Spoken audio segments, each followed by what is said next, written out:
Welcome to the game room. Waddler-D here. We're back for... This is just a test video. Why am I, like, putting all my... Yeah, nevertheless. We are going to be doing a bit of a test commentary kind of thing. We're going to try to establish some really solid A+, at least A- commentary. And this game is perfect for that, because there is so much material to be had with this very, very notorious, infamous game. This game is made by Capcom, and they just love to torment players with sometimes very unfair difficulty. Super Ghouls and Ghosts. I'm about to say another game. Super Ghouls and Ghosts is a fine example of when the developers did not really care for the fun factor, or at least didn't care for the well-being of the gamers involved. They didn't care about how you felt while you were grinding through this freaking game. In fact, they didn't care about the demo guy. They just like, yeah, just walk right. You'll be fine. Throw some freaking lances, show that off, and then try to make it through the first screen. Nope, dead immediately. So that's a good sign of things to come. This game is certainly notorious for a couple reasons, but we won't talk about those reasons right now. And I'm also using some ROM hacks, which I'm pretty sure some peers will yell at me and say, "You loser, why are you not doing it this way?" Well, because sometimes the game might need an upgrade. One of the big changes that I did with the, well, I didn't do, but somebody else did. One of the big changes that you'll see is that there's going to be a lot less processing lag, or the game actually will keep the pace up, which is amazing, because if you were to play this game in original format, well, you're gonna find, man, that 30 frames per second feels good right about now. Wish I was making about half of that right now. Yeah, game really knows how to chug harder than molasses. And also, the other thing that I have equipped is the wonderful world of taking more than 2 hits in this game. As you can see, Arthur still has his armor, and the game is like, I'm confused. Also dead. So I'm guessing the demo ended there, and then boom. Arthur just sits there and it's like, end it. So we're gonna have a nice little beginning of our tour through the first stage, and that'll be it. That's just what the test video starts with. But before we even dive into that, we have the wonderful introduction. See that Arthur and Princess Guinevere, I believe, is meeting up, probably in secret. I don't know if it's during a party, but does the king approve of this? I don't know, but it seems like they're doing this in front of a window. A terrible idea when you have demons with wings, because this happened. And this guy, who we will never see again, has just abducted the princess. And we get the nice little showcase of what the game was like before this ROM hack was applied. At least when you have like 5 different things on the screen. But there's the map, and we are at the beginning. And the beginning is a graveyard. Fantastic. Just a great all-around place to start. Graveyard has treasure chests growing out of the ground. Just like we have other people. Oh my god, you gave me the frickin' dagger. Thank you. Yeah, dagger. Weapons. There are a variety of weapons that Arthur can use, ranging from the absolute terrible, like the axe, to the absolute great, like the daggers. He starts off with the lance, and it's usually a pretty decent weapon, but not great. Also, by the way, chests are kind of weird in this game. They grow out of the ground and out of anything that you can possibly think of that is flat level. Nope, not taking that. And if you grab 2 of them at the beginning, you will get this wonderful frickin' set of armor, which increases the power of your weapon. Fantastic, because I'm going to need all the firepower I can get. And if you're wondering, where the hell is Arthur getting all these freaking weapons? I tell you, don't worry about it. Sure, he has boxer shorts that have freaking 5 billion pockets on them, but really don't worry about it. Because if you were thinking, oh, he should probably whip out a sword or poke with his lance, no, I'm not going to get close to any of these enemies, because that's the #1 way of getting your armor ripped off and pretty much having to deal with the horrible side effects of, oh no, you're in your boxers in a freaking zombie apocalypse. Okay, I'm getting way up there. feel like there's something good down here. Yeah, double jumping apparently reveals chest. I don't understand the process of why that works. But, or just walking past a certain point too. I forget. There's more than a couple ways to pretty much have chests pop up out of the ground without a second thought. And this armor is fantastic. This is the gold armor. You want the gold armor. You want to keep it as long as possible because A, you get a freaking shield. Always a good thing. And you have a charge up ability, which does some really awesome things. And gives you invincibility frame.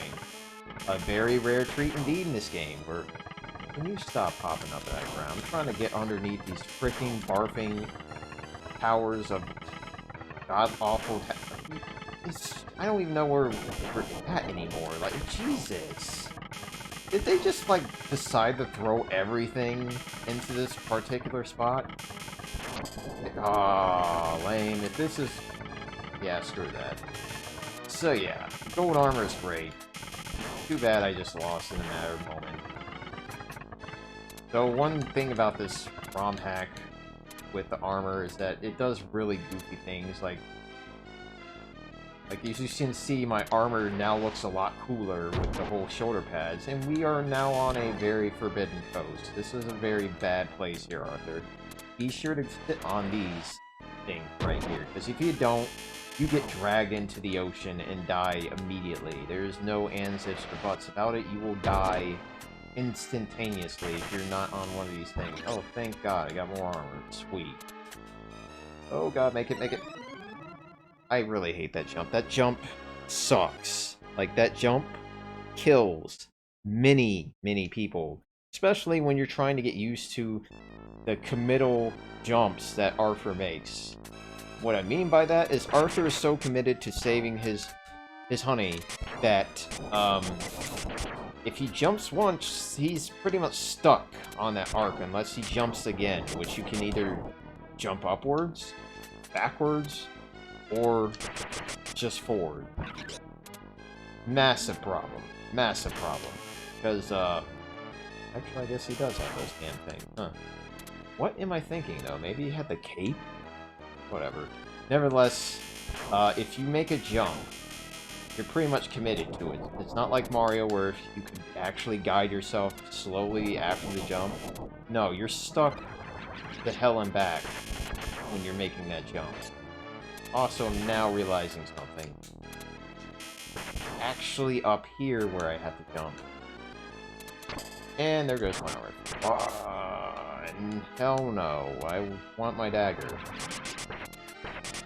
So yeah, there we go. There's good ways to get yourself fortified early on, because you want to be, like, freaking top of your game here. Especially in this game, because this game is merciless.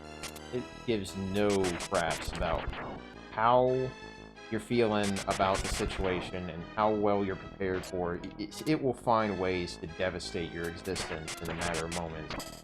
And there's a freaking bear trap. Did I mention there was also bear traps and other assorted goods within those chests that can cause mass hysteria and just plain stupidity? Like, why the hell would you put a bear trap in a freaking chest?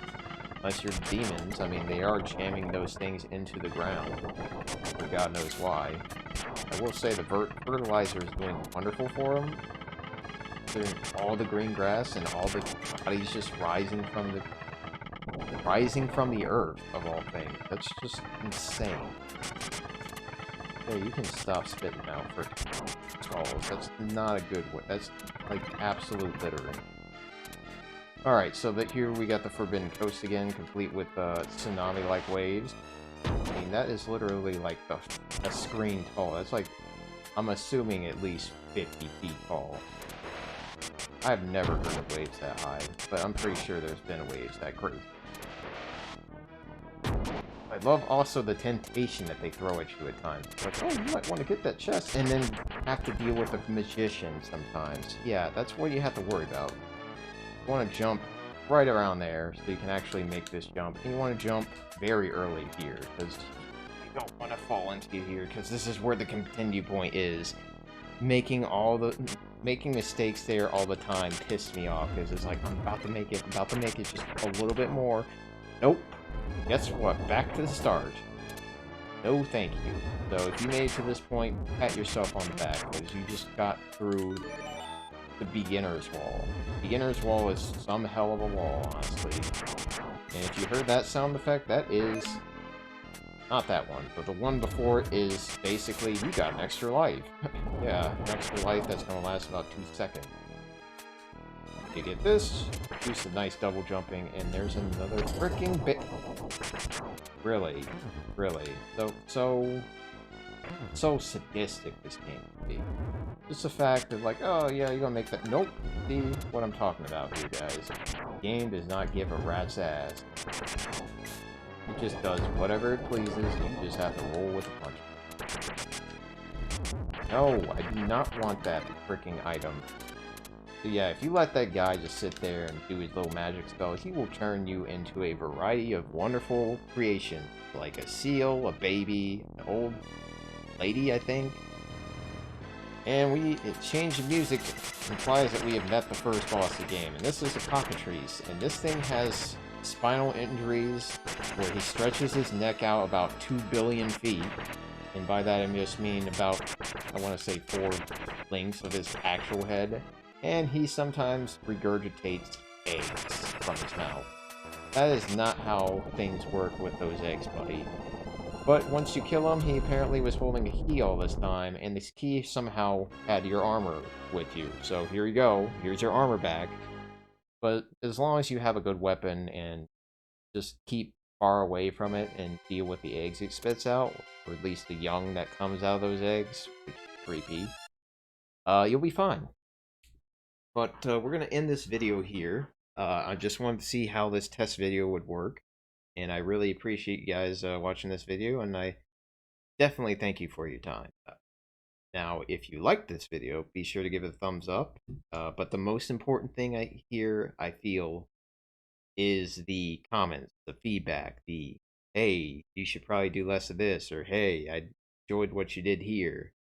Just give me some understanding of what I can do better with this live commentary, because I want to make good videos for you all, and this is kind of a first step. If I'm going to make good videos, I need to find that commentary style that's going to click, and something that I'm comfortable with doing too.